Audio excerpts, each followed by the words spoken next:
were really passionate about the basically bikes and micromobility and the impact it can have, we saw that yes, it can work. We were putting bikes in the street. It was magic. People were using them without us having to do any advertising or anything. But it did not work, and so it did not work because the bike's quality was not good, because the operations were not good, because the collaboration with cities was not good, because maybe the values, the culture of company was not great. And so that's when we decided, just after a few months, I only stayed at OFO 4 months. I learned, but then we said, okay, we can do it better.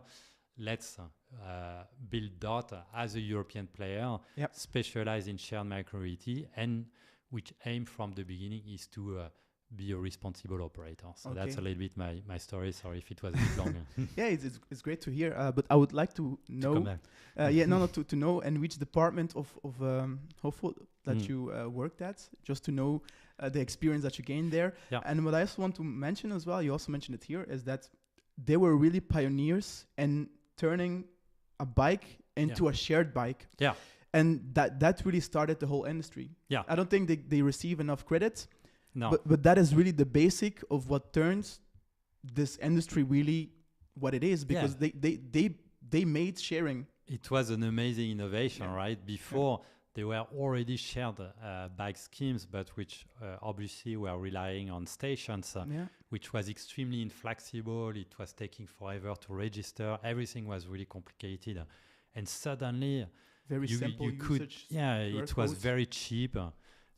People could really very fast unlock bikes like in 30 seconds. It was actually revolutionary the way it was executed in terms of user experience, because it was so simple to use that it could be implemented, and the normal person can use it. You don't have to be like an IT person to use it. So and I'm very thankful. I mean, for this experience. I mean, OFO in itself was a business disaster in the end, despite having been very innovative. Mm-hmm. But for me, it was a great school, because I was not coming from the mobility sector. In 4 or 5 months, very intense. I had really a crash course in micromobility, and I had a great learning of what not to do.